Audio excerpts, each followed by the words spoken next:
আসসালামু আলাইকুম সবাইকে। আমি সাব্বির রহমান, পড়াশোনা করছি বুয়েটে। আজকে দেখো তো আমি তোমাদের সামনে কি নিয়ে আসছি। দা বস, খনিজ সম্পদ, জীবাশ্ম। এটাকে আমরা সুন্দর নামে কি ডাকি বলো তো? এটাকে আমরা ডাকি অর্গানিক। পারো নাকি স্কিপ করতেছো? স্কিপ করার চিন্তা থাকলে আজকের ক্লাসটা করে ফেলো, ইনশাল্লাহ স্কিপ করতে হবে না।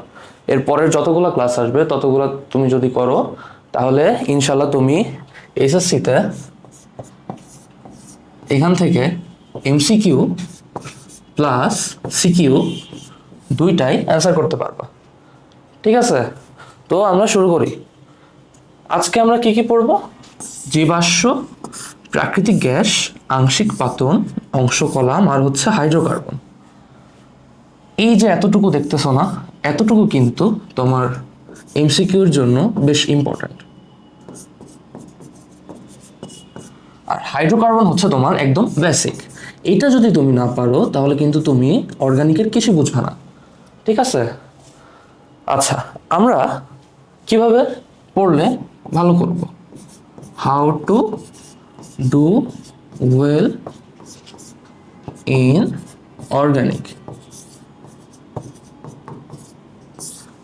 বলো, তোমরা তো পড়ছো অনেকেই, তোমরা কিভাবে ভালো করছো অর্গানিকে বলো তো? প্রচুর পড়তে হবে প্লাস প্রচুর লিখতে হবে।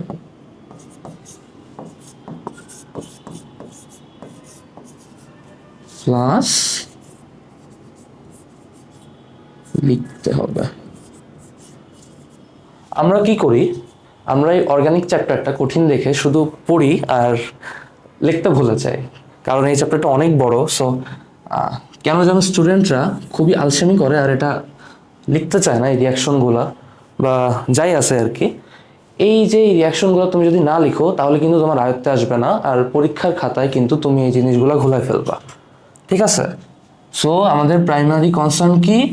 প্রচুর লিখতে হবে। তারপরে আমরা কি করব? আমাদের বোর্ড প্রশ্নগুলো সলভ করব।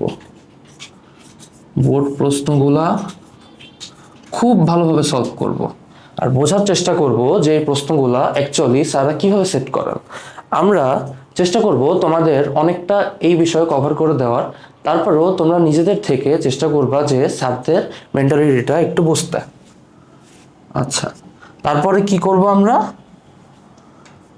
Take challenge. এইটা কেন বলতেছি? এইটা বলতেছি কারণ হচ্ছে আমরা অনেক সময় দেখি যে অর্গানিক তো কঠিন, তাই না? অর্গানিক আমাদের করতে ইচ্ছা করে না, বাট নিজের মনের বিরুদ্ধে একটা চ্যালেঞ্জ নাও যে হচ্ছে আমি ইনশাআল্লাহ এসএসসিতে অর্গানিক থেকে যে দুইটা সিকিউ আসবে সেই দুইটার ভিতরে অন্তত হইলেও একটা আমি অবশ্যই অ্যাটেম্প্ট করব। যদি তুমি চ্যালেঞ্জটা নাও তাহলে ইনশাআল্লাহ তুমি অর্গানিকে খুব ভালো করতে পারবা, তোমার ভিতরে একটা স্পিড চলে আসবে। সেকেন্ডলি, আচ্ছা সেকেন্ডলি না, লাস্টলি আমরা কি করব?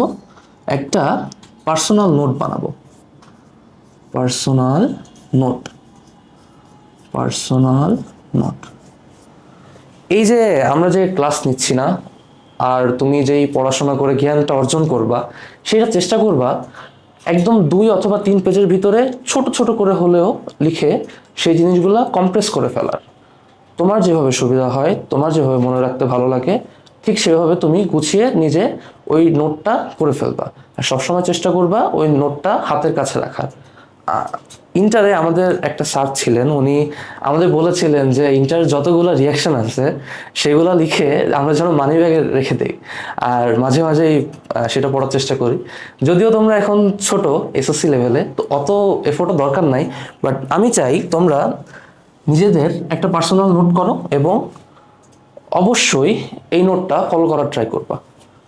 আচ্ছা, আমরা শুরু করি তাহলে। আমাদের প্রথম টপিক কি? জীবাশ্ম, জীবাশ্ম জ্বালানি। জীবাশ্ম কি বলতো? মাটির নিচে পাওয়া বহু প্রাচীন উদ্ভিদ ও প্রাণীর মৃতদেহের ধ্বংসাবশেষ।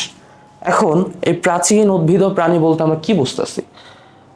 প্রাচীন প্রাণী বলতে তো আমাদের মাথায় কি আসে? ডাইনোসর, তাই তো? এখন বলো তো ডাইনোসরের বডি স্ট্রাকচার কেমন ছিল? অনেক বড় না? তুমি কখনো দেখছো মিউজিয়ামে? দেখো না, ইনশাল্লাহ ভবিষ্যতে দেখবা। এই যে বডি স্ট্রাকচার ছিল না, এইগুলা তোমার শত শত মিলিয়ন বছর ধরে মাটির নিচে থাকতে থাকতে একসময় এই ধ্বংসাবশেষগুলা তোমার চেঞ্জ হয় জ্বালানিতে।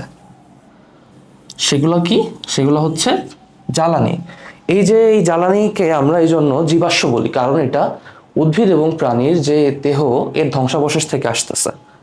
আচ্ছা, এইবার জীবাশ্ম জ্বালানি, আমরা যেই জীবাশ্মগুলা জ্বালানি হিসাবে ইউজ করি, যেমন ধরো পেট্রোল, তারপর হচ্ছে কয়লা, প্রাকৃতিক গ্যাস, এই জিনিসগুলাকে আমরা জীবাশ্ম জ্বালানি বলতেছি।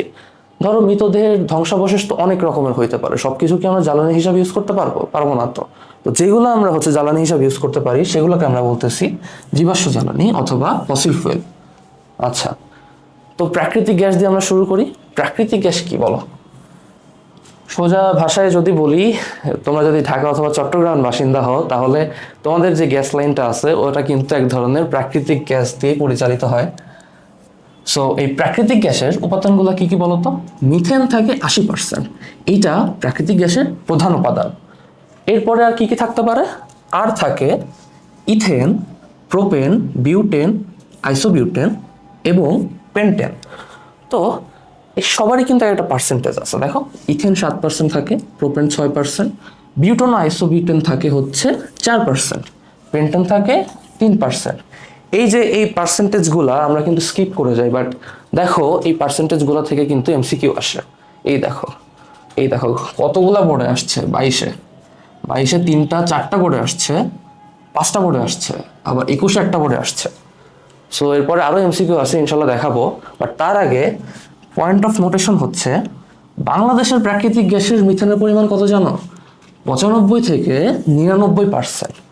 এটা কিন্তু আমাদের একটা অ্যাসেট, কারণ বাংলাদেশের প্রাকৃতিক গ্যাসের মিথেনের পরিমাণ এত বেশি। মিথেন যত ভালো হবে, মিথেনের পরিমাণ যত বেশি হবে, প্রাকৃতিক গ্যাসের কোয়ালিটি কিন্তু তত ভালো। সো বাংলাদেশের কিন্তু কি বলবো, এই জিনিসটা খুবই ভাগ্য সুপ্রসন্ন ব্যাপার যে বাংলাদেশের কাছে এরকম একটা অ্যাসেট আছে। এই নাম্বারটা কিন্তু তোমার এমসিকিউর জন্য ইম্পর্টেন্ট, 95 থেকে 99%। অনেক সময় এমসিকিউতে এভাবে বসে 99.99%, অপশনে কিন্তু এটাও থাকে। আচ্ছা, এটা তো আমরা দেখলাম। তারপরে আরেকবার দেখি, প্রাকৃতিক গ্যাসের প্রোপনের শতকরা পরিমাণ কত কত ছিল? দেখো 6%। মনে রাখবা প্রোপেন কত পার্সেন্ট ছিল? 6%। তাহলে অ্যান্সার কি আমাদের গ। আচ্ছা, প্রাকৃতিক গ্যাসে প্রধানত মিথেনের শতকরা পরিমাণ কত? এখানে বলছো না প্রধানত, আমরা দেখে আসছি যে হচ্ছে বাংলাদেশে 99% ছিল, ঠিক আছে, বাট অল ওভার তোমার হচ্ছে ওয়ার্ল্ডে তো 99% না, তাই না? তো এটা কিন্তু হবে না। এটা হবে 80%, যেটা আমরা দেখে আসছিলাম, এই যে মিথেন 80%। ঠিক আছে, এরপরে কি? এরপরে হচ্ছে আমাদের পেট্রোলিয়াম। পেট্রোলিয়াম কি? তোমরা কি কখনো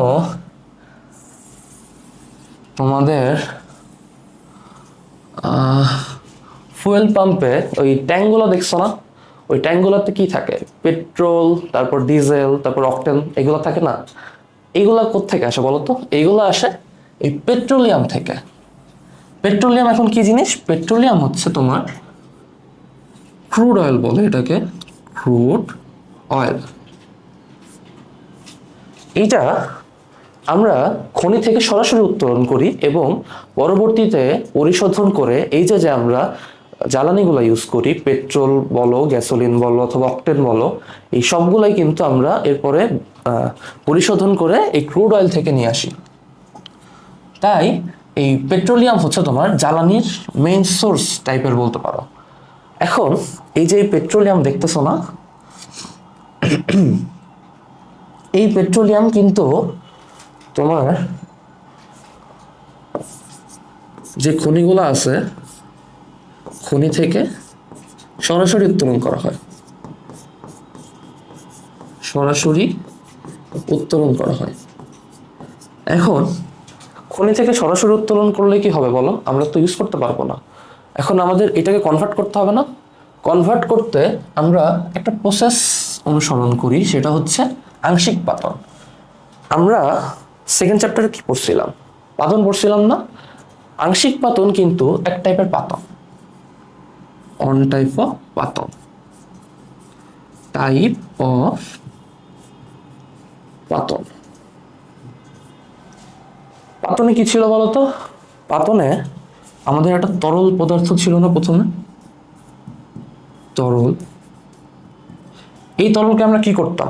এই তরলকে আমরা প্রথমে হিট দিতাম, হিট দিয়ে গ্যাস করে ফেলতাম না, গ্যাস করে ফেলতাম।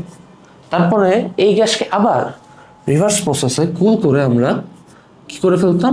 আবার তরল করে ফেলতাম, তাই তো? তো এই যে প্রসেসটা, এই প্রসেসটাকে কি বলে? প্রথম প্রসেসটাকে বলে বাষ্পীভবন। এটা কিন্তু আমি এর আগে একটা ক্লাসে কভার করছি, তোমরা যদি দেখে থাকো, বাষ্পীভবন। আর এই যে গ্যাস থেকে তরল হওয়ার প্রসেসটা, এই প্রসেসটাকে কি বলে? আমাদের ঘনীভবন। ঠিক আছে? এখন এই যে পাতন না, এই পাতনের কনসেপ্টটা তো আংশিক পাতনও ফলো করবে, যেহেতু হচ্ছে এইটা অন টাইপ অফ পাতন। পাতনের ক্ষেত্রে তাহলে কি হইতো মনে আছে তোমাদের? পাতনের ক্ষেত্রে আমরা যে তরলটাকে গ্যাসে কনভার্ট করতাম না, ওই গ্যাসটাকে তো আমরা কুল করতাম। তো কুল করার সময় কি হইতো? ওই যে স্ফুটনাঙ্ক টেম্পারেচারটা ছিল না, যেই টেম্পারেচারতে তোমার তরল হচ্ছে গ্যাস হয়ে গেছিল, ওই টেম্পারেচারে কিন্তু তোমার আবার ব্যাক করে না যখন আমরা কুল করতেছি, তখন ওই অনুসারে ধরো মিশ্রণে অনেকগুলো তোমার এলিমেন্ট আছে। এখন প্রত্যেকটা এলিমেন্টের স্ফুটনাঙ্ক আলাদা আলাদা, তাহলে আমি যখন কুল করব তখন কিন্তু ওই এলিমেন্টগুলা পৃথক হওয়া শুরু করবে, আলাদা আলাদা তোমার তাপমাত্রায় তরল হওয়া শুরু করবে। সো এই যে এই কনসেপ্টটা ইউজ করে কিন্তু এই অংশ কলামটা তৈরি করা হয়। আচ্ছা, এবার কি আমাদের অংশ কলাম? অংশ কলাম কিসের প্রিন্সিপাল ইউজ করে? অংশ কলাম ইউজ করে হচ্ছে আংশিক পাতনের প্রিন্সিপাল। আংশিক পাতনে আমাদের কি ছিল? তরল প্রথমে গ্যাস হচ্ছিল, তারপরে গ্যাস থেকে তরল হচ্ছিল। ঠিক আছে, দেখছো তো? এখন এইখানে তরলটা হচ্ছে অপরিশোধিত পেট্রোলিয়াম। এই তরলটা তোমার চুল্লির ভিতরে প্রথমে যাবে, চুল্লি ওকে হিট দিয়ে কি করবে? তরল প্লাস গ্যাসের একটা মিশ্রণ বানাবে, তরল প্লাস গ্যাস। ঠিক আছে, তরল প্লাস গ্যাসের এই মিশ্রণটা এই পাইপ দিয়ে তোমার অংশ কলামে প্রবেশ করতেছে, বুঝছো তো? আচ্ছা, এখন দেখো তো, এই যে আহ, তরল প্লাস গ্যাস কেন? তরল প্লাস গ্যাস কেন? কারণ হচ্ছে তোমার স্ফুটনাঙ্ক নির্ভর করে কার্বন সংখ্যার উপর। কার্বন সংখ্যা যত বেশি, স্ফুটনাঙ্ক তত বেশি। ঠিক আছে, এখন আমরা যে অপরিশোধিত পেট্রোলিয়ামকে হিট দিছিলাম না, ওটা তো গ্যাস হয়েছে তাই না? তাই তো, স্ফুটনাঙ্ক টেম্পারেচার ছিল, ওটা অতিক্রম করেই তো ওর ভিতরে যা যা ছিল মিশ্রণের ভিতরে সেগুলো গ্যাস হয়ে গেছে, তাই তো? ওদের একটা কার্বন নাম্বার ছিল না? ওই কার্বন নাম্বারের উপরেই কিন্তু ওই স্ফুটনাঙ্কটা ডিপেন্ড করতেছিল। এখন যদি তোমার এই কার্বন সংখ্যাটা অনেক বেশি থাকে, ধরো 30-এরও বেশি, তাহলে কি হয়? এই যে তোমার যে এই টেম্পারেচারটা এখানে আছে 340°C, এই টেম্পারেচারটাই কিন্তু ওই তরলটাকে তোমার গ্যাসে কনভার্ট করতে পারে না। পেট্রোলিয়ামের ভিতরে যেই তোমার মিশ্রণের ভিতরে যে একটা এলিমেন্ট বলো, সে একটা এলিমেন্ট কি? Bitumen pitch. এই যে এটা তরল হিসাবে তোমার এই যে দেখতেছো না এই চেম্বারটা, এই চেম্বারটার ভিতর দিয়ে তোমার নিচে চলে আসে। ঠিক আছে, আচ্ছা, এইবার আমরা তরল নিয়ে কাজ করছি, এবার আমরা কি নিয়ে কাজ করব? আমরা কাজ করব এবার গ্যাস নিয়ে। ঠিক আছে, এইবার গ্যাস কি জানো? যে হচ্ছে গ্যাস উপর উঠে থাকবে না কলামের, তাই তো? এইবার গ্যাস উপর উঠে থাকবে, আর দেখো কলামের প্রত্যেকটা চেম্বারের কিন্তু টেম্পারেচার আলাদা আলাদা। তো গ্যাস যখন উপরে উঠতে থাকবে, ওটা মিশ্রণ সমৃদ্ধ গ্যাস না, ওর ভিতরে অনেক কিছু আছে। সো তোমার ওই যে যেই স্ফুটনাঙ্ক টেম্পারেচারটা ওই মিশ্রণের ভিতরে প্রত্যেকটা আলাদা আলাদা জিনিসের ওই স্ফুটনাঙ্ক টেম্পারেচারটাই কিন্তু ওই যে তোমার ওই মিশ্রণটার ভিতর থেকে ওই এলিমেন্টটা আলাদা হয়ে যাবে এই চেম্বারের ভিতরে, এবং প্রত্যেকটা চেম্বারে তোমার স্ফুটনাঙ্ক অনুযায়ী ওই এলিমেন্টগুলো আলাদা হইতে থাকবে, আর এই যে এই পাইপ দিয়ে বের হতে থাকবে। তো দেখো, তোমার প্রথমে কি হয়? 340°C এখানে লেখা আছে জ্বালানি তেল। জ্বালানি তেল, জ্বালানি তেল বলতে আমরা এখানে অ্যাকচুয়ালি কি বলবো, জাহাজের তেলকে বোঝাই। ঠিক আছে, জাহাজের তেল, এখানে আসলে এটা হবে heavy fuel, heavy fuel, heavy fuel. ঠিক আছে, এখানে অবশ্য জ্বালানি তেল লিখছে। আচ্ছা, এরপরে আমাদের কি আছে দেখো, এই চেম্বারটাতে এই যে স্ফুটনাঙ্ক পরিসরে, স্ফুটনাঙ্ক পরিসর তো বলতেছি, বাট আমরা কি দেখছি যে স্ফুটনাঙ্ক টেম্পারেচার যা, ঘনীভবন তাপমাত্রা তাই। যেই তাপমাত্রায় হচ্ছে তোমার তরল গ্যাসে রূপান্তরিত হয় কোন একটা তরল, ওই গ্যাস কিন্তু ওই তাপমাত্রায় আবার হচ্ছে যদি কুল করো ওই তাপমাত্রায় কিন্তু তোমার তরলে রূপান্তরিত হয়। তাই তো আমরা ওই যে দ্বিতীয় অধ্যায় পড়ছি না, হিটিং অ্যান্ড কুলিং কার্ভ, মনে আছে? না মনে থাকলে কিন্তু আরেকবার দেখে আসতে হবে। ঠিক আছে, আচ্ছা। তো এরপরে কি আছে আমাদের, লুব্রিকেন্ট তেল, প্যারাফিন মোম। তারপর তারপর চেম্বার থেকে আমরা কি পাবো, ডিজেল তেল, আমরা যেটা অনেক বেশি ইউজ করি। এরপরে আমরা কি পাবো, কেরোসিন। তারপরে পাবো ন্যাপথা, গ্যাসোলিন, পেট্রোলিয়াম গ্যাস। দেখো তো এখানে একটা ট্রেন্ড দেখতেছো না, যে আহ, তাপমাত্রা কিন্তু আস্তে আস্তে উপর দিক থেকে কমতেছে, মানে আমরা যত উপর দিকে যাচ্ছি তাপমাত্রা কিন্তু কমতেছে। সো তাপমাত্রা কমতেছে। এখন এই যে আমি একটা এখানে কথা লিখছি, কার্বন সংখ্যা যত বেশি স্ফুটনাঙ্ক তত বেশি।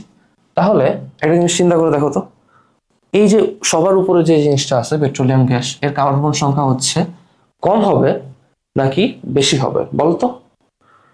অবভিয়াসলি কম হবে, তাই না? এটা তো কমন সেন্স, কারণ আমরা দেখছি যে এখানে কার্বন নাম্বার বেশি ছিল বলে তোমার এটা তরল হয়ে ভিটামিন বা পিচ হিসেবে বের হয়ে আসছে।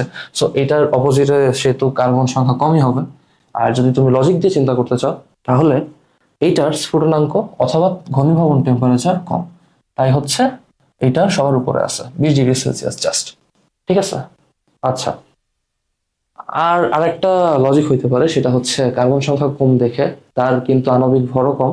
সো সে গ্যাস হিসাবে অনেক তাড়াতাড়ি কিন্তু উপরে চলে যেতে পারবে, তাই না? আমরা কি জানি, ভারী গ্যাসগুলা নিচে থেকে যায় আর হালকা গ্যাসগুলো আস্তে আস্তে উপরে উঠে যায়, তাই না? ঠিক আছে, সো এই যে অংশ কলম তো বুঝলা, ঠিক আছে। আমাদের মনে রাখতে হবে কি, এই যে অংশ মানে প্রতিটা চেম্বার থেকে আমরা যে অংশগুলা পাইছি এখানে, সেগুলো দেখো লেখা আছে। পেট্রোলিয়াম গ্যাস যেটা নিয়ে কথা বলতেছিলাম, সেইটার স্ফুটনাঙ্কের পরিসরটা কি ছিল, 0 থেকে 20 ডিগ্রি সেলসিয়াস। ঠিক আছে, এর কার্বন নাম্বার কি বলতো, কার্বন পরমাণুর সংখ্যা পেট্রোলিয়াম গ্যাসে 1 থেকে 4টা কার্বন পরমাণু থাকবে। ধরো পেট্রোলিয়াম গ্যাসের সংকেত অনেকটা তোমার এরকম হইতে পারে, 3টা অথবা 4টা, বুঝতেছো? যে 4টা কার্বন পরমাণু থাকবে ম্যাক্সিমাম। এটা না বুঝলে সমস্যা নাই, জাস্ট তুমি এটা মনে রাখবা যে এখানে 1 থেকে 4টা কার্বন পরমাণু থাকবে। এই যে যে চেনটা লিখছিলাম না একটু আগে, এটা একটু পরেই তোমাকে বোঝানো হবে। সো ভয় পাওয়ার কোনো কারণ নাই, আপাতত এটা দেখো যে এখানে কার্বন সংখ্যা থাকবে 1 থেকে 4। আচ্ছা, পেট্রোলিয়ামে আনুমানিক কত পার্সেন্ট এই যে এলপিজি অথবা পেট্রোলিয়াম গ্যাসটা থাকবে, সেটা থাকবে প্রায় 2%। আচ্ছা, এবার আমরা কি করি বলতো, যারা ঢাকার বাসিন্দা না তারা ভালো বলতে পারবা। আমরা এই যে এলপিজি কিন্তু সিলিন্ডারে করে রান্নার কাজে ইউজ করি, সো রান্নার গ্যাস, তাপ উৎপাদন। ঠিক আছে, একটু চিন্তা করে মনে রাখার ট্রাই করবা, তাহলে দেখবা ইজিলি তোমাদের মনে থাকবে। শুধু শুধু মুখস্থ করার ট্রাই করলে কিন্তু কিছুদিন পরে ভুলে যাবা। ঠিক আছে, পেট্রোল ও গ্যাসোলিন, পেট্রোল ও গ্যাসোলিনের স্ফুটনাঙ্ক পরিসর কি 21 থেকে 70। এখন এর কার্বন পরমাণু সংখ্যা কত থেকে কত হতে পারে, 5 থেকে 10। দেখো এই দুইটা কিন্তু মনে রাখা ইজি, প্রথমটা 1 থেকে 4, পরেরটা 5 থেকে 10। ঠিক আছে, এর পরেরটা একটু কঠিন, সেটা হচ্ছে 7 থেকে 14। 7 থেকে 14, সেটা হচ্ছে ন্যাফথা। আচ্ছা, এরপরে আমাদের কি আছে, কেরোসিন। আচ্ছা, ন্যাপথার স্ফুটনাঙ্ক পরিসরটা যেন কি ছিল, 71 থেকে 120। পেট্রোলিয়ামে এর পরিমাণ কত থাকে শতকরা, 10%। আমরা কি কি হিসাবে ইউজ করে দেখে নাও, এই যে এটা, এগুলো কিন্তু তোমাদের চেষ্টা করতে হবে মনে রাখার, অ্যাটলিস্ট এই যে নাম্বার গুলা, এটা কিন্তু তোমাদের এমসিকিউ তে আসে, দেখো প্রতিটা কিন্তু বোর্ডের এমসিকিউ। ঠিক আছে, সো চেষ্টা করবা এগুলো মনে রাখার। আহ, আশা করি একটা এমসিকিউ থাকবে, তোমরা যদি চাও যে আমার একটা এমসিকিউ আমি মিস করব, এটা এটা তো সম্ভব না। সো এটা কিন্তু মুখস্থ করতে হবে সেই ক্ষেত্রে। আচ্ছা, কেরোসিন 121 থেকে 170°C। এইটার কার্বন পরমাণুর সংখ্যা কত থেকে কত হতে পারে? 11 থেকে তোমার 16। ঠিক আছে, এইটার শতকরা পরিমাণ কত? প্রায় 13%। এইটা কি হিসাবে ইউজ করে দেখো, জেট ইঞ্জিনের জ্বালানি, কেরোসিন ল্যাম্পের জ্বালানি। ঠিক আছে, কেরোসিন ল্যাম্পের জ্বালানি হওয়ার কথা, তাই না? নামটা তো ভাবে আসছে। আচ্ছা, এরপরে ডিজেলের স্ফুটনাঙ্ক পরিসর কত? 171 থেকে 270। ঠিক আছে, এইটার কার্বন নাম্বার কত হইতে পারে? 17 থেকে, আচ্ছা 17 থেকে 20। ঠিক আছে। আচ্ছা, পেট্রোলিয়ামে আনুমানিক পরিমাণ, এখানে কিন্তু এই জিনিসগুলো তোমাদের বইতে মিসিং, সো এগুলোর দরকার নেই, তোমাদের কষ্ট একটু কমে গেছে। সো আচ্ছা, তারপরে এটার ইউজেস কি? ভারী যানবাহনের জ্বালানি, পিচ্ছিল কারক, আর হচ্ছে দ্রাবক। এই জিনিসটা একটু মনে রাখার ট্রাই করো, এটা তোমাদের রিয়াকশন পড়ানোর সময় অনেক সময় আসে। ঠিক আছে। প্যারাফিন, মোম, এইটার স্ফুটনাঙ্ক পরিসর 271 থেকে 340। এখানে কার্বন নাম্বার কত থাকতে পারে বলো তো? এখানে কার্বন নাম্বার থাকবে 20 থেকে 30। আর একটু আগে তো তোমাদের বলে আসছি যে 30-এর থেকে বেশি হইলে, 30-এর থেকে বেশি হইলে সেটা আণবিক ভরের কারণে কিন্তু সেটাই যে তরল হয়ে যায়, সো তরল থেকে যায়, আর এভাবে কিন্তু তোমার অংশগ্রহণ থেকে বের হয়ে আসে ভিটামিন অথবা পিচ হিসাবে। ঠিক আছে, তো এই যে ভিটামিন অথবা পিচ রাস্তা তৈরিতে কাজে লাগে। ঠিক আছে না? আচ্ছা, তো আসো এবার আমরা দেখি যে এখান থেকে কি আসে অ্যাকচুয়ালি। পেট্রোলিয়াম যৌগের আংশিক পাতনের সময় কত তাপমাত্রা অঞ্চলে প্যারাফিন মোম পাওয়া যায়? কত তাপমাত্রা অঞ্চলে? দেখো কত তাপমাত্রা অঞ্চলে প্যারাফিন মোম। এই যে এখান থেকে প্রশ্ন আসছে, থেকে প্রশ্ন আসছে এখান থেকে, এই যে একটা প্রশ্ন 271 থেকে 340। ঠিক আছে, এরপরে কি? পেট্রোলিয়ামের আংশিক পাতনে 71 থেকে 120°C তাপমাত্রায় কোন অংশ পৃথক হয়? এইবার তোমাকে জিজ্ঞেস করছে, দেখো তো, এই যে অংশ থেকে, দেখছো সব জায়গা থেকে কিন্তু প্রশ্ন আসতেছে। তো আমাদের কি ছিল? 71 থেকে 120। দেখো 71 থেকে 120 কোথায়? এই যে, তাহলে আমাদের অ্যান্সার কি? ন্যাপথা। ঠিক আছে না? ন্যাপথা। আচ্ছা, এরপরের প্রশ্ন আমাদের কি আছে? গ্যাসোলিনে কার্বন পরমাণুর সংখ্যা কয়টি? গ্যাসোলিনে কার্বন পরমাণুর সংখ্যা কয়টি বলো তো? মনে করার ট্রাই করো তো। 5 থেকে 10টি। ঠিক আছে। আচ্ছা, পেট্রোলিয়ামের আংশিক পাতনে 121°C থেকে 170°C তাপমাত্রার কোনটি পৃথক হয়? এখন দেখো তো কোনটি পৃথক হয়। কেরোসিন 121 থেকে 170, তাহলে আমাদের অ্যান্সারটা কি হবে? কেরোসিন। আচ্ছা, এইবার পেট্রোলিয়ামে শতকরা কত ভাগ কেরোসিন থাকে যেটা বলতেছিলাম, ওই কলামটা থেকেও কিন্তু প্রশ্ন আসবে। এখানে কিন্তু প্রত্যেকটা কলামই ইম্পর্টেন্ট। কেরোসিন থাকবে প্রায় 13%, তাহলে আমাদের অ্যান্সার কি হবে? 13%। ঠিক আছে, এইবার আসো আমরা অর্গানিকের মেইন যে থিম হাইড্রোকার্বনে আস্তে আস্তে প্রবেশ করি। হাইড্রোকার্বন বলতে কি বোঝায়? হাইড্রোকার্বন বলতে বোঝায় হাইড্রোজেন ও কার্বন দ্বারা গঠিত যৌগকে হাইড্রোকার্বন বলা। দেখো তো এই বাংলা লেখাটা পড়ে কিছু বুঝতে পারতেছো না কিনা? এখন বাংলা লেখাটা দ্বারা আসলে কি বোঝাইছে? কার্বনের আমরা জানি কয়টা হাত থাকে? কার্বনের হাত থাকে 4টা, তাই তো? কার্বনের যোজনী 4, এটা আশা করি তোমরা সবাই জানো, তাই না? আচ্ছা, এইবার এই কার্বন কি করছে বলতো? কার্বন চাইছে যে আমি আর একা থাকবো না, আমি আমার সাথে 4টা হাইড্রোজেনকে নিয়ে বসবাস করব। ঠিক আছে, এই যে দেখো, কার্বন হাইড্রোজেনের সাথে 4টা বন্ড ফর্ম করছে না? এখানে শুধু কার্বন আর হাইড্রোজেন আছে, সো এখানে এই যৌগটাকে আমরা কি বলবো? হাইড্রোকার্বন। দেখো কি বলা আছে? হাইড্রোজেন ও কার্বন দ্বারা গঠিত যৌগকে হাইড্রোকার্বন বলে, সো এটা একটা হাইড্রোকার্বন। আচ্ছা, ঠিক আছে। এখন কার্বনের মনে হইলো যে না, শুধু হাইড্রোজেন দিয়ে হবে না, আমার আরেকটা কার্বনকেও লাগবে। সো আরেকটা কার্বনকে হচ্ছে নিয়ে আসলো ওর কাছে। এখন দেখো তো প্রতিটা কার্বনের কাছে কয়টা হাত বাকি আছে? 3টা করে না? দেখো তো, 3টা করে। তাই তো? এখন এই হাতগুলো তুমি হাইড্রোজেন দ্বারা ফিল আপ করে দাও তো, দেখো তো কি আসে। আরেকটা যৌগ হয়ে গেছে না, দেখো তো, এটাও কিন্তু একটা হাইড্রোকার্বন। এখন ঠিক আছে, কার্বন, এই যে আরেকটা কার্বনকে তোমার এক হাত দিয়ে ধরছে।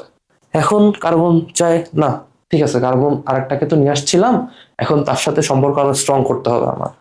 সো তখন সে কি করবে, তখন সেকেন্ড যে কার্বনটা ছিল ওকে দুই হাত দিয়ে ধরবে। দেখছো, দুই হাত দিয়ে ধরছে। এখন তাহলে প্রতিটা কার্বনের বাকি হাত থাকে কয়টা, দুইটা দুইটা করে, যেহেতু চারটা। সো ওই দুইটা হাতে জাস্ট হাইড্রোজেন বসে যাবে। এই যে সুন্দর একটা স্ট্রাকচার দেখতেছ না, এই যে এটাকে কিন্তু বলে হচ্ছে ডাবল বন্ডেড কার্বন। এই যে দ্বিবন্ধন, এটাকে বলে দ্বিবন্ধন, দ্বিবন্ধন, দ্বিবন্ধন। আচ্ছা, আর এটাকে কি বলে বলো তো, এটা তো তোমাদের পারা উচিত। এটাকে বলে একক বন্ধন, কারণ এখানে কত বন্ড আছে, একটা। আচ্ছা, দ্বিবন্ধনের এইটাকে বলে হচ্ছে, এই যে প্রথম যে বন্ডটা, আচ্ছা এটা দিয়ে বোঝাই। প্রথম এই যে একক বন্ডটা করে না, একক বন্ডটাকে বলে হচ্ছে সিগমা বন্ড। বুঝছো? একটু কঠিন হয়ে যাচ্ছে আমি বুঝতেছি, কিন্তু একটু বোঝার চেষ্টা করো। এই একক বন্ড থাকলে বলবে হচ্ছে শুধু সিগমা বন্ড। এখন দেখো তো, দুইটা বন্ড হয়ে গেছে না এখানে, তাহলে একটাকে আমরা সিগমা বলতে পারবো, আরেকটাকে কি সিগমা বলতে পারবো বলো তো? সিগমা। আচ্ছা, আরেকটাকে কি সিগমা বলা যায়? না, আরেকটাকে সিগমা বলতে পারবো না, আমরা এটাকে বলবো পাই বন্ড। ঠিক আছে? আচ্ছা, তো এখন বুঝলাম যে কার্বনের ইচ্ছা হয়েছিল যে সম্পর্ক আমরা স্ট্রং করব আরেকটা কার্বনের সাথে, করে ফেলছে। এখন ও চায় না আমার অতটুকুতে হবে না, আমার আরো দরকার। সো সেই ক্ষেত্রে কার্বন কি করলো, সেক্ষেত্রে কার্বন, আহ দেখি অন্য একটা কালার নেই, সেই ক্ষেত্রে কার্বন তোমার আরেকটা কার্বনের সাথে তিনটা হাত দিয়ে তোমার ধরে ফেললো কার্বনকে। তাহলে কার্বনের কয়টা ইয়া থাকে, হাত বাকি থাকে বলো তো? একটা করে, তাই তো? একটা করে হাত খালি আছে, এই খালি হাতে কিন্তু তোমার হাইড্রোজেন বসেছে। এখন এই যে সুন্দর দেখতে একটা যৌগ দেখতেছো না, এটাকে আমাদের কি বলা জানো? এটাকে বলা হচ্ছে ত্রিবন্ধন। আর যৌগটাকে বলে ত্রিবন্ধন, আর যৌগটাকে বলা হচ্ছে তোমার অ্যালকাইল। এটা ইনশাল্লাহ আস্তে আস্তে আমরা কভার করব। আপাতত জাস্ট এটুকু বুঝো যে এটা দ্বিবন্ধন, এটা ত্রিবন্ধন। এখন কথা হচ্ছে, তোমাকে বলছিলাম যে একটা সিগমা বন্ড থাকে আর সেকেন্ডটা হয় পাই বন্ড, তাই তো? এখন এখানে তো আরেকটা চলে আসছে, এটাকে আমরা কি বলবো? এটাকে কি আমরা অন্য কোনো নাম দিব? না, অন্য কোনো নাম দিচ্ছি না, আমরা একটাকে বলবো এখানে সিগমা বন্ড, আর বাকি যে দুইটা থাকবে এই দুইটাকে আমরা বলতেছি পাই বন্ড। ঠিক আছে? আচ্ছা, এরপরে আছে আমাদের কি দেখি, উম, আচ্ছা, এতটুকু আশা করি বোঝা গেছে। এখন আমরা কি দেখব? সম্পৃক্ত, অসম্পৃক্ত হাইড্রোকার্বন। আমরা হাইড্রোকার্বন দেখছিলাম না, এখন আমরা দেখব সম্পৃক্ত আর অসম্পৃক্ত, এই দুইটা বলতে কি বোঝায়। তুমি মনে রাখবা, সম্পৃক্ত বলতে তুমি যদি কোথাও দেখো যে ডবল বন্ড অথবা ট্রিপল বন্ড আছে, মানে তিনটা বন্ধন কার্বন কার্বনের ভিতরে, এখানে তুমি কার্বন উল্লেখ করে দিতে পারো, তাহলে সেই যৌগটা তোমার সম্পৃক্ত যৌগ, অথবা বলতে পারো সম্পৃক্ত হাইড্রোকার্বন। ঠিক আছে? অসম্পৃক্ত কি ছিল, যখন ওই যে কার্বন কার্বন তোমার একটা সিঙ্গেল বন্ড থাকবে, জাস্ট কার্বন এক হাত দিয়ে অন্য একটা কার্বনকে ধরে রাখবে, সেটা হচ্ছে তোমার অসম্পৃক্ত কার্বন। ঠিক আছে? আচ্ছা, তাহলে দেখি আমরা একটা প্র্যাকটিস করি। ধরো এরকম তোমার কার্বন, অনেকগুলো কার্বনকে হচ্ছে ধরে ধরে একটা চেইন করে ফেলছে। এক একটা কার্বন কিন্তু জাস্ট একটা কার্বনকে এক হাত দিয়ে ধরছে, দেখছো তো? একটা একটা বন্ধন, একটা বন্ধন, একটা বন্ধন, একটা বন্ধন, সবগুলা কিন্তু একক বন্ধন, তাই তো? সো এটা আমাদের কি, এটা আমাদের হচ্ছে অসম্পৃক্ত যৌগ, অসম্পৃক্ত। ঠিক আছে?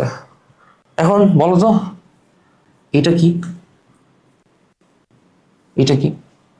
দেখো তো, এখানে নোটিস করে দেখো তো কি। একক বন্ধন দেখছো, এটা কি অসম্পৃক্ত? অসম্পৃক্ত বলতেছো কারণ এখানে তুমি একক বন্ধন দেখছো, বাট এখানে কি আছে দেখো তো, এই যে ডবল বন্ড আছে না, এই যে ডবল বন্ড আছে, এই ডবল বন্ডের কারণে কিন্তু এ সম্পৃক্ত হয়ে যাচ্ছে, অসম্পৃক্ত কিন্তু থাকতেছে না।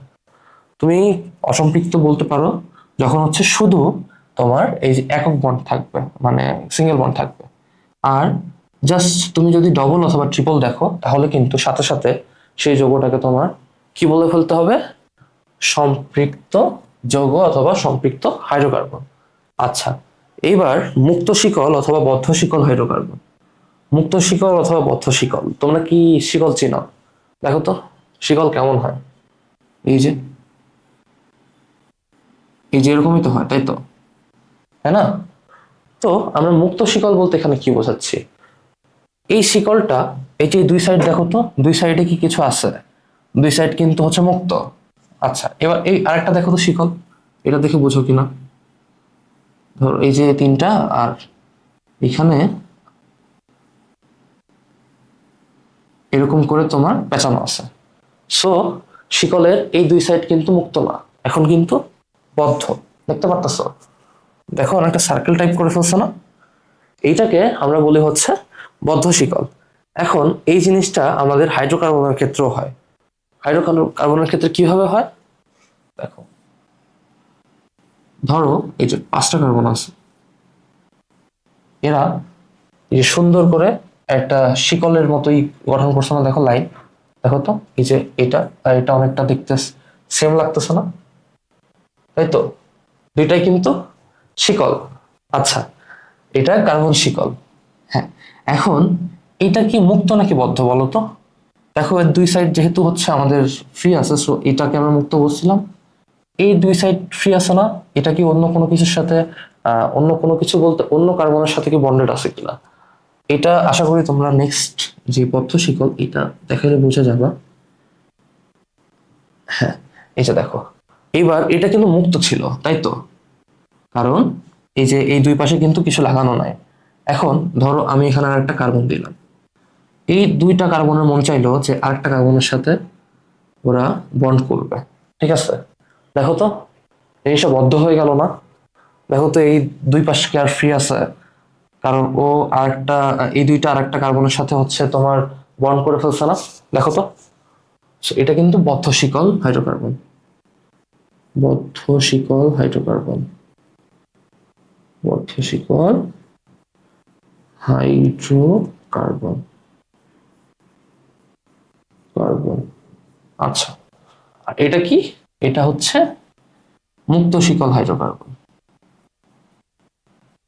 মুক্ত শিকল হাইড্রোকার্বন, কার্বন। আচ্ছা, এখন আমরা কি করছিলাম আগে, আমরা প্রথমে কার্বন কার্বন দেখো তো, দাও দেখাই, তাহলে হয়তো বুঝবা না। আচ্ছা, প্রথমে আমরা কি করছিলাম, চারটা হাতে হাইড্রোজেন দিয়ে ফেলছিলাম, তাই তো।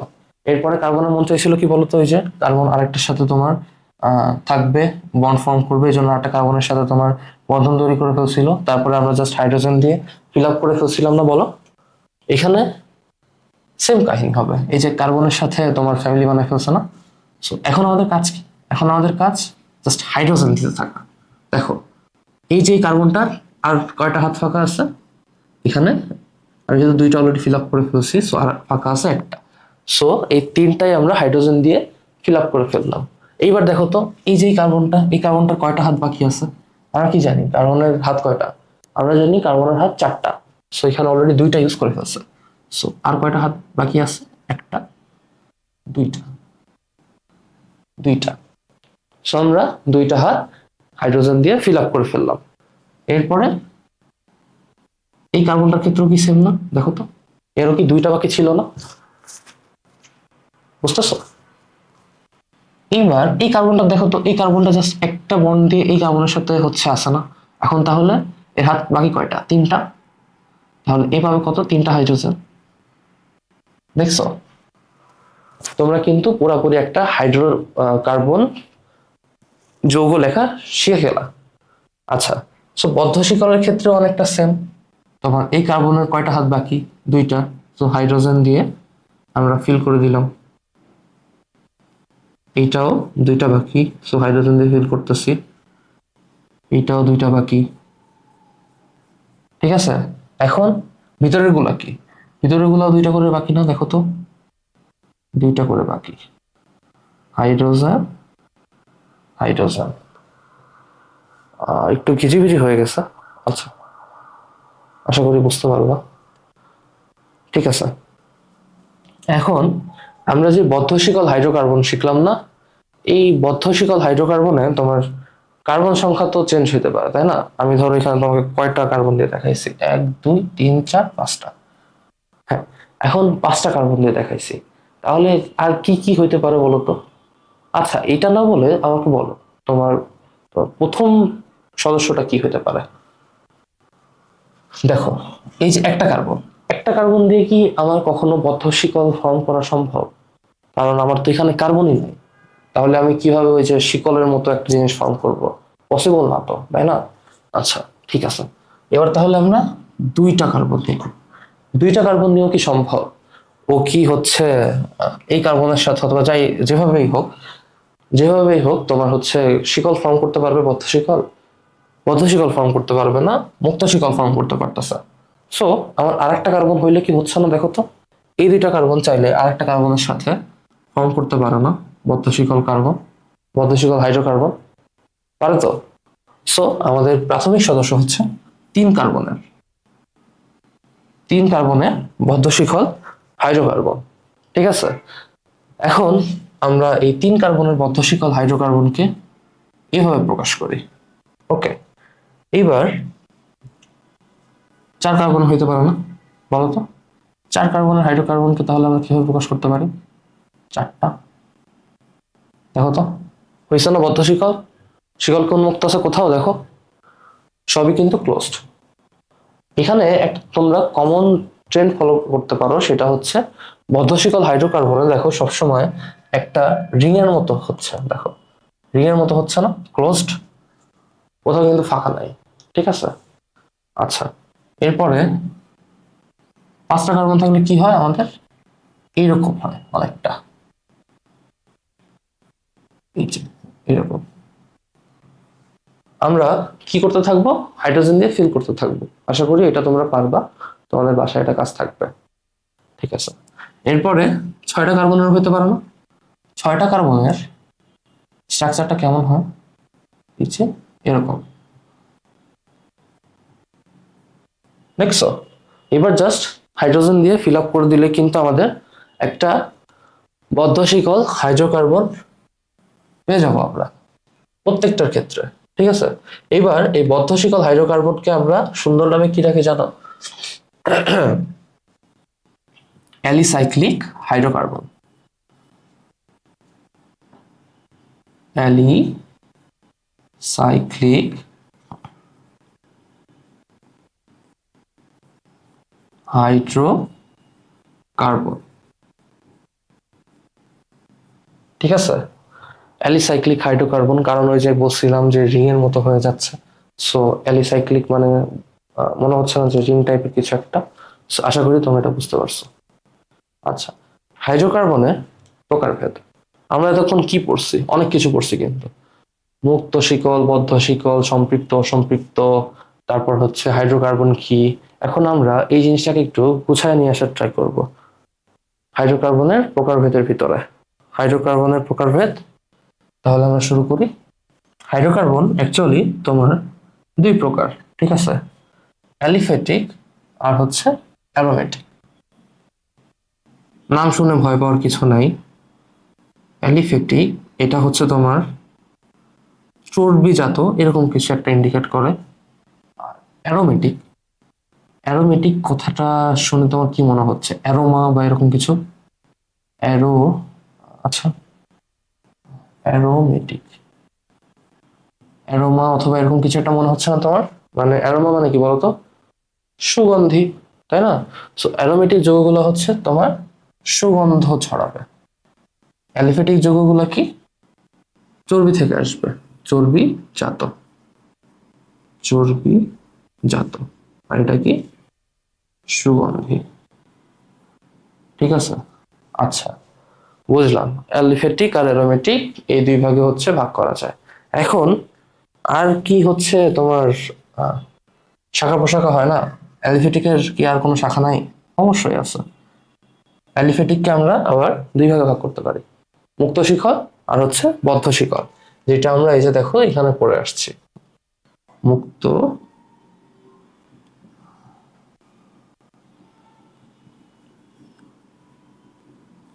মুক্ত শিকল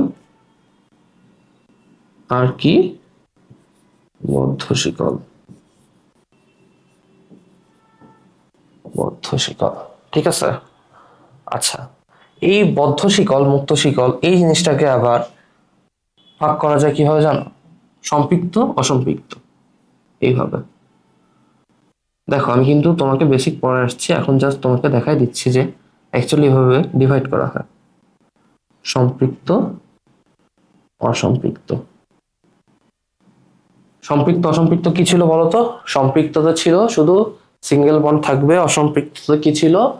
ডবল বন্ড অথবা ট্রিপল বন্ড দেখলে আমরা ওটাকে অসম্পৃক্ত বলে ফেলবো। আচ্ছা, পদ্ম শিকলের ক্ষেত্রেও সেম, সম্পৃক্ত অসম্পৃক্ত, অসম্পৃক্ত অসম্পৃক্ত, ঠিক আছে।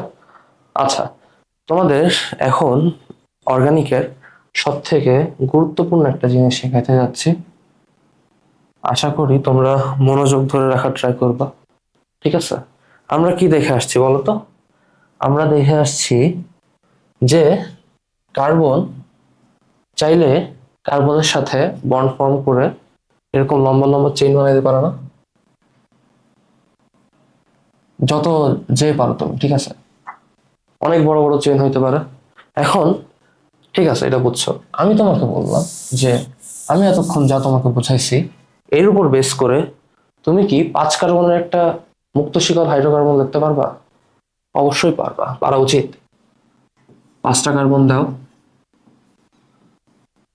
5টা কার্বন দিছো, এবার দেখো একক বন্ধন দিয়ে ফেলো। আমরা হচ্ছে চাচ্ছি একটা কি অসম্পৃক্ত যৌগ, ঠিক আছে। আচ্ছা, সো এরপরে আমরা কি করব? হাইড্রোজেন দিতে থাকবো, hydrogen hydrogen hydrogen hydrogen.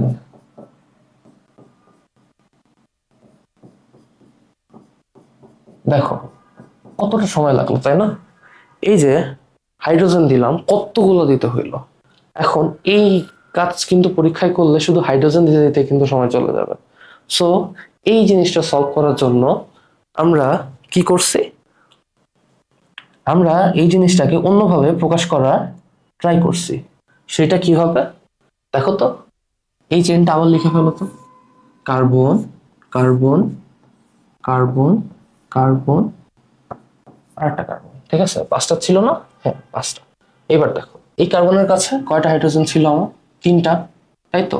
So আমরা জাস্ট এভাবে লিখে দিব 3টা হাইড্রোজেন, ঠিক আছে। বুঝছো তো 3টা হাইড্রোজেন কিভাবে আসছে? এই কার্বনের ক্ষেত্রে কি ছিল দেখো তো, 3টা হাইড্রোজেন, একটা, দুইটা, 3টা, তাই না? তাহলে আমরা কি করব? এই যে এইখানে 3টা হাইড্রোজেন লিখে ফেলবো, তাই তো। এইবার দেখো মাঝখানের যে কার্বন গুলো ছিল আমাদের, সেই কার্বন গুলোর ক্ষেত্রে কি? এই কার্বনে 2টা হাইড্রোজেন, দেখো তো মাঝখানে আচ্ছা সরি, এটা না, এটাতে এটাতে এটাতে, এই যে মাঝখানে যে 3টা ছিল আমি তো অলরেডি 2টা করে ফেলছি, মাঝখানে 3টাতে তোমার 2টা করে হাইড্রোজেন, দেখো 2টা 2টা 2টা, ঠিক আছে। তো এই যে এই 2টা হাইড্রোজেনকে আমরা কিভাবে দিতে পারি? আমরা চাইলে এই যে এভাবে রাখতে পারি, ঠিক আছে, এভাবে রাখতে পারি, ওকে। বাট এটা এখনো অনেক বেশি লেন্দি মনে হচ্ছে না? এখন দেখো কতগুলো হাইড্রোজেন দিতে হচ্ছে। সো এখানে আমরা কি করব? এটাকে আরো শর্ট করব। সো আমরা প্রথমে এই যে এটুকু লিখে ফেললাম, তারপরে দেখো এই কার্বনটা লিখলাম। এই কার্বনে কয়টা আছে হাইড্রোজেন? আমার 2টা আছে, দেখতেছো, একটা, 2টা। এই 2টা হাইড্রোজেন এখন আমরা কোথায় দিতে পারি বলো? এই 2টা হাইড্রোজেন আমরা এই যে এখানে দিব, কার্বনের ঠিক এই যে পাশে। দুইটা হাইড্রোজেন, ঠিক আছে। আচ্ছা, এইবার এখানে আরেকটা বন্ড দিব। এই যে এই বন্ডটা কিন্তু তোমার হাইড্রোজেনের সাথে বন্ড এরকম বোঝাচ্ছে না, এই বন্ডটা বোঝাচ্ছে আমি পরবর্তী যে কার্বনটা দিচ্ছি, এই যে এই কার্বনটা ছিল, এই কার্বনটার সাথেই কিন্তু এই কার্বনটার বন্ড আছে। এই যে তোমার এটাই কিন্তু সেইটা, জাস্ট তোমার চেহারা ভিন্ন, বুঝছো তো? জাস্ট এখানে তোমার ছোট করার জন্য হাইড্রোজেনটা এখানে লেখা হয়েছে, বাট এই বন্ডটা কিন্তু কার্বন আর কার্বনের ভিতরেই আছে, ঠিক আছে। আচ্ছা, এরপরে এই যে এই কার্বনের ক্ষেত্রে কি ছিল, এই কার্বনের ক্ষেত্রে তোমার দুইটা হাইড্রোজেন ছিল, তাহলে কি করব বলো তো? এবার তো পারবা, এখানে দিবা দুইটা হাইড্রোজেন, তাই তো। পরবর্তী কার্বনের ক্ষেত্রে কি হবে? পরবর্তী কার্বনের ক্ষেত্রেও দেখো দুইটা হাইড্রোজেন আছে, দিয়ে ফেলো দুইটা হাইড্রোজেন। এইবার আমাদের লেফট কার্বন কত? একটাই আছে না, তাই তো। এই যে এটা সো এটা যেরকম ছিল সেরকম আমরা লিখে দিচ্ছি CH3, ঠিক আছে। এবার দেখো তো জিনিসটা কত সুন্দর হয়ে গেছে না, অনেক ছোট হয়ে গেছে না, বারবার বন্ড দিতে হচ্ছে না আমাদের, ঠিক আছে। এই জিনিসটাকে আমরা আবার এভাবে লিখতে পারি, এই যে H3টা আছে না, এটা আমরা এই সাইডে লিখছি, আমরা চাইলে এটা এই সাইডেও লিখতে পারি CH3, ঠিক আছে। তারপরে আমরা এই যে সেম টু সেম আবার লিখে দিব CH2 CH3। আচ্ছা, তো আমরা কি দেখলাম? অনেকভাবে অ্যাকচুয়ালি এই চেইন গুলাকে প্রকাশ করা যায়।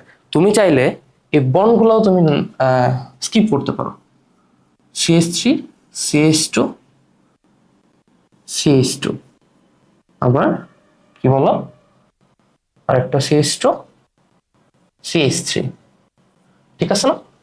দেখো তো, বুঝছো কত ভাবে প্রকাশ করা যায়? তোমার কাছে কোনটা বেশি টাইম এফিশিয়েন্ট মনে হয় তুমি সেটা ইউজ করতে পারো। আচ্ছা, এইবার এটা হচ্ছে তোমার কি বলবো, আহ এটা হচ্ছে অনেকটা মিড লেভেলের গেম, এর থেকেও অ্যাকচুয়ালি শর্ট করা যায়, সেটা শিখে রাখো। তোমরা যদি ইউজ করতে পারো তো খুবই ভালো হবে সেই ক্ষেত্রে। এখন আমরা দেখবো আরো কিভাবে শর্ট করা যায়। এই যে কার্বন গুলো দেখতেছো না, অন্য একটা কালার নেই,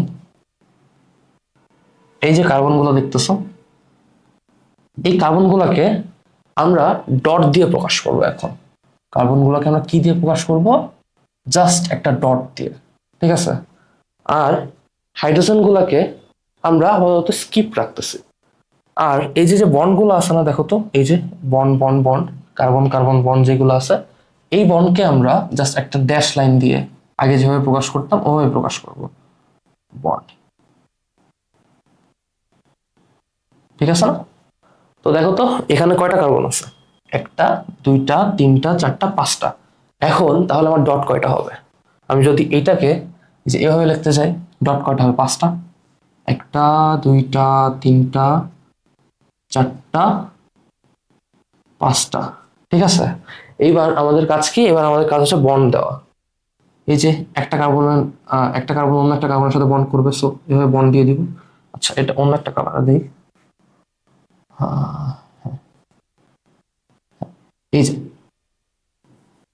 এই যে বন্ড, আরেকটা কার্বনের সাথে বন্ড করবে, বন্ড বন্ড বন্ড। এখানে কিন্তু চারটা বন্ড এই যে হয়ে গেছে, দেখো এখানে চারটাই ছিল কিন্তু, এক দুই তিন চার।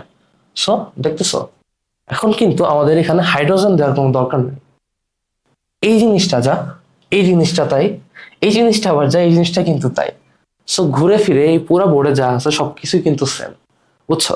এইবার এই যে এই লাইনটা দেখতেছো না, এই লাইনটা দেখতে কেমন যেন মনে হচ্ছে না তুমি কিছু করো নাই। কিভাবে বোঝাই, তুমি কোনো এফোর্ট দাও নাই, জাস্ট একটা লাইন টেনে দিছো, এরকম মনে হচ্ছে না? সো সেই ক্ষেত্রে জাস্ট ফান থিং হিসাবে এটা মনে রেখো যে আমরা এই কার্বন লাইনগুলাকে অনেকটা এরকম ভাবে লিখি। এখানে একটা কার্বন দিলাম ধরো, উপরে একটা দিলাম, আবার এখানে একটা দিলাম, আবার এখানে একটা দিলাম। দেখো তো কয়টা ছিল? এক দুই তিন চার পাঁচটা, তাহলে কয়টা হয়েছে? চারটা। আরেকটা দিব, আরেকটা দিলাম, ঠিক আছে। এইবার তুমি এইটাকে বন্ড করে দিবা, এই যে এইভাবে একটা একটার সাথে বন্ড করছে, আবার বন্ড করছে, বন্ড করছে, বন্ড করছে, ঠিক আছে। আহ ব্যাপারটা কেমন যেন ঘোলাটে হয়ে গেছে। আচ্ছা, দেখি প্রথমে লাইনটা টেনে দিই। তোমরা আঁকানোর সময় ফার্স্ট আঁকাইতে পারবা, আমি বোঝাইতে যে আর কি একটু বেশি প্যাচ লেগে যাচ্ছে। এখানে একটা কার্বন, এখানে একটা কার্বন, দুইটা, তিনটা, চারটা, পাঁচটা। ঠিক আছে, বুঝতেছো? আচ্ছা, এই যে এই শর্টকাটটা ইউজ করে কিন্তু তোমরা অনেক টাইম সেভ করে ফেলতে পারবা। এখন আমরা বলছি না যে ডট দিয়ে আমরা কার্বনকে প্রকাশ করব, আর বন্ড দিয়ে হচ্ছে ড্যাশ দিয়ে হচ্ছে আমরা বন্ডকে প্রকাশ করব, তাই তো? এখন হাইড্রোজেনকে আমরা কি দিয়ে প্রকাশ করব? হাইড্রোজেনকে এখানে অ্যাকচুয়ালি প্রকাশ করার কোনো দরকার নাই, কারণ তুমি এটা দেখে বুঝতে পারতেছো যে এখানে হাইড্রোজেন আছে, কারণ তুমি এই পুরো স্ট্রাকচার গুলা কিন্তু জানো। তুমি এই জিনিসটা জানার আগে কিন্তু সবকিছু দেখে আসছো, তাই না? সবার ক্ষেত্রেই কিন্তু এটা সেম। সো তোমার এখানে হাইড্রোজেনটা দিতে হবে না, এখানে হাইড্রোজেন উজ্জ্বল আছে, বুঝতে পারছো? আচ্ছা, তো এই ব্যাপারগুলা আসলে আমাদের অনেক টাইম সেভ করে, ঠিক আছে? এটাকে আমরা বলি হচ্ছে স্কেলেটন ফর্মুলা। স্কেলেটন